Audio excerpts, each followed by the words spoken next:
In this podcast, we look at sustainability initiatives through a government perspective.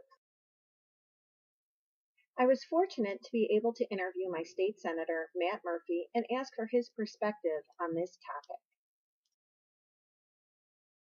I wanted to talk to you about is with sustainability and what you think are some of the things, what's driving like some of the initiatives that you've been doing, and what are some of the initiatives that you've been doing? Well, one recent example of something we've done, actually I did two of them, was a recycling drive in our district. I did one on each half of the district with one with State Representative Morrison in Palatine, one with State Representative Harris in Arlington Heights. Mm-hmm. And it's electronics recycling, but it's also giving to charities of things that you don't need, donating clothes, donating other things that we're promoting at that. So those are some of the things we've been doing lately that I think might fall under that category. Now, what initiated that? Was that something that you felt that people were asking for in the community, or was this something that you were modeling some other communities that were doing it, or what was the initiator?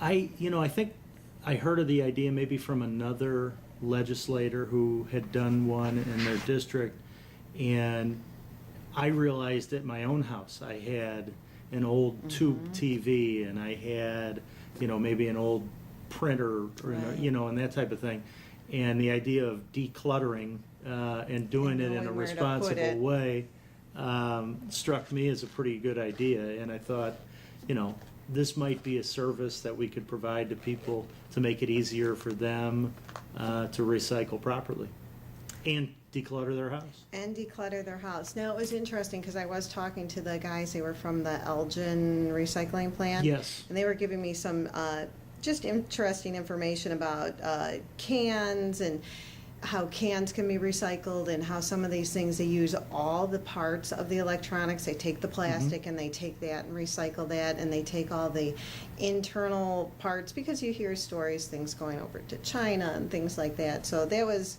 actually very interesting. Yeah, they've got it really down. Well, it's a business. It's their business. That is their business. And they know what they're doing, and they do. They use everything. Now, how do you get the message out to the people? I actually got an email from you, and that's how I had learned about it. But, are there other methods that you're using, and what do you find is a successful way to get the message out? We really try a varied approach. We have sent mail, direct, regular mail, to people in the district. We can't afford to mail everybody, but we try and randomly disperse letters throughout the district, putting it in a newspaper, having an announcement in the newspaper that we're going to do this. Emails, we have done recorded so-called robocalls. Yeah. And using social media. We've put it out on Facebook and Twitter. And then, of course, on the day of, you try and have it in a visible location with a sign right there so that people driving by see it and they think, hey, I might have something I could bring back here. Now, do you notice that it's targeting a certain age group, or did you see a variety of, were you kind of surprised with the ages that were coming in, or do you kind of see that it hits a certain age right now? It was pretty broad range age-wise, and I think maybe a few less younger people. Maybe they haven't their electronics aren't old enough to recycle yet. Maybe I don't know, but we saw people of all ages pretty much, and usually people who were pretty gratified to get rid of a big old TV. Sure. Now, how do you think we can reach the younger generation? That's something, as I talked about with business and everything else. How do you think we can reach that group of people and make them at least aware? Yeah, and you always, to the extent that it's a geographically based target market as well as demographically based, that can make it a little bit challenging. But I'm kind of intrigued by web ads, whether it's on social media or internet sites or whatever the case may be. But I think web ads are something that we haven't done yet that I am kind of interested in doing. Yeah, or even I get ads sometimes on Pandora. I don't know if you ever listen to that, the music, Okay. and Yeah, sometimes yeah, ads, and yeah, it's very absolutely. local and specific to Yeah. certain people. Which, So, which for that demographic would probably be mm-hmm, pretty good, I would think. mm-hmm. I have, a freshman in college and a junior in high school and a couple younger kids than that. So, I mean, I suppose I could ask them where they might find an ad. It'd probably be the best idea. Yeah, yeah, they're very savvy with technology. No That's question. for sure. No question.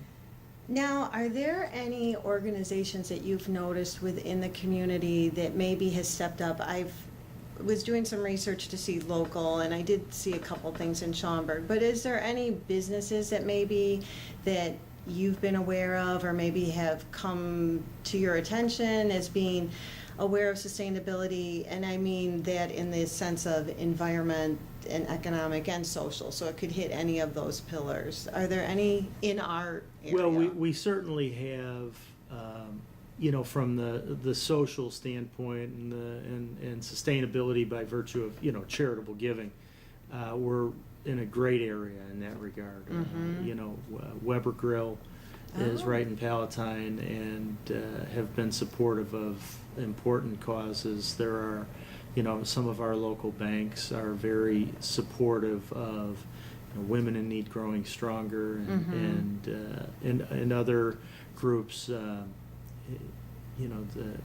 causes for the developmentally disabled. I mean, we're really in a great area full of corporate and personal who really care about these issues. And so from that standpoint, we see that a lot.